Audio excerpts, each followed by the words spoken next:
Hey everyone, and welcome to Pursuit of Wisdom, your space for connecting big ideas with real life. Here, we dive into the timeless questions of philosophy, history, and human thought to find answers. Join me on this pursuit of wisdom. Don't forget to hit that subscribe button so you never miss a step on our journey together. Thanks for watching.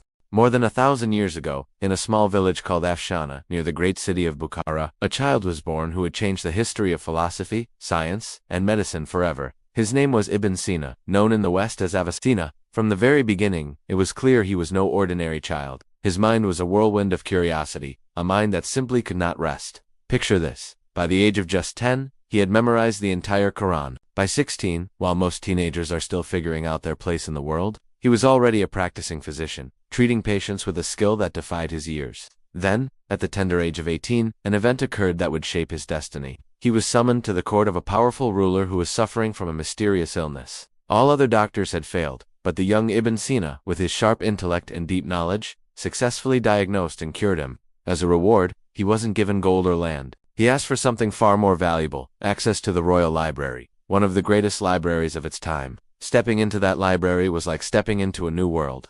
It was the heart of the Islamic Golden Age, a time when scholars across the Muslim world were on a quest for knowledge. They were translating, preserving, and, most importantly, expanding upon the wisdom of ancient Greek philosophers like Aristotle and Plato.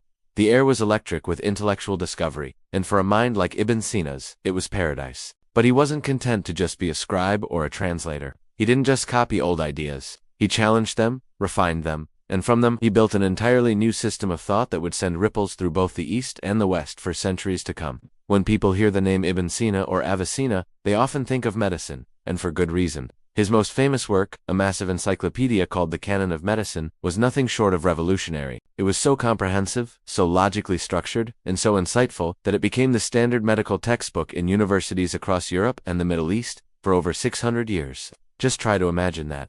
A medical book written in the 11th century, in what is now Uzbekistan, was still being taught in European universities all the way into the 17th century.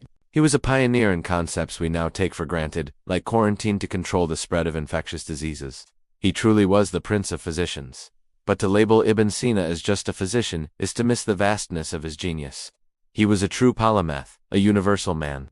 He wrote more than 450 works on an astonishing range of subjects. He was a philosopher who grappled with the biggest questions of existence. He was an astronomer who studied the stars, a psychologist who explored the human mind, a music theorist, a logician, and a mathematician. His mind saw connections everywhere, weaving together different fields of knowledge into a unified, coherent whole. At the very core of his vast philosophical project was one powerful, haunting question: what is the nature of the soul? What is this I that we all experience? He argued, controversially for his time, that the soul is an immortal substance, completely independent of the physical body. To prove this, he devised one of the most brilliant thought experiments in the history of philosophy, known as the floating man. He asks you to imagine a person, created fully formed, but suspended in midair. This person has no sensory contact with the outside world. They cannot see, hear, touch, taste, or smell.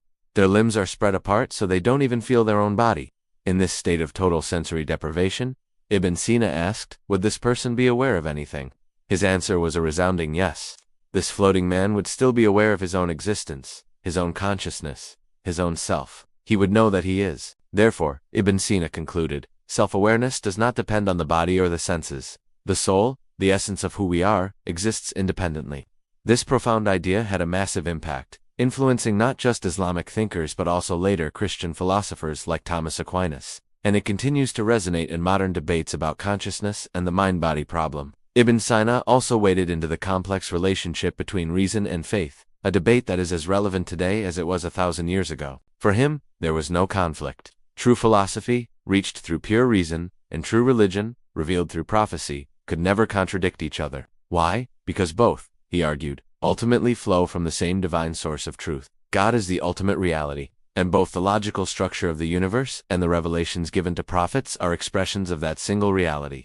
This bold defense of reason didn't please everyone. His ideas were fiercely criticized by some, most famously by the great theologian Al-Ghazali, who worried that philosophy was leading people away from faith. But for others, Ibn Sina was a hero. Later philosophers like Ibn Rushd, known as Averroes in the West, saw him as a champion of rational thought. Centuries later, his works, translated into Latin, would help spark the intellectual fires of the European Renaissance and the Enlightenment. He built a bridge between the ancient Greeks and modern Europe, a bridge built on logic and reason. But we should unimagine Ibn Sina's life as that of a quiet scholar, locked away in an ivory tower. His life was anything but easy. He lived in a time of intense political turmoil. Kingdoms rose and fell, cities were conquered, and he was often caught in the middle.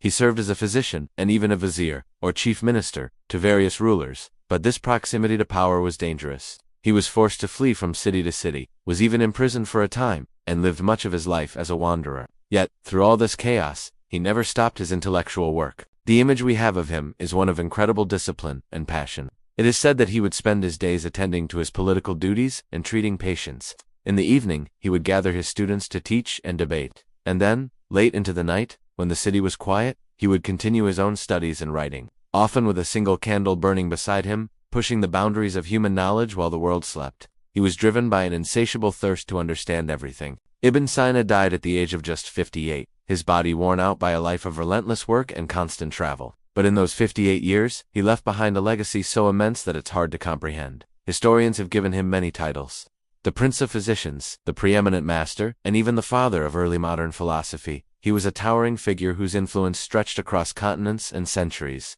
So, why does the story of a man who lived 1,000 years ago matter today? It matters more than ever. In our own age, where science and spirituality often seem to be in conflict, where reason and faith are frequently pitted against each other, Ibn Sina's life and work offer a powerful message of unity. He reminds us that the pursuit of knowledge can be both rigorously rational and deeply human, both scientific and soulful. His floating man experiment isn't just a historical curiosity. It echoes in our most cutting-edge debates about consciousness, artificial intelligence, and what it truly means to be a self. When we ask if a machine can ever be conscious, we are asking an Avicennan question. Ibn Sina once wryly observed, "The world is divided into men who have wit and no religion, and men who have religion and no wit." For him, this was a false choice.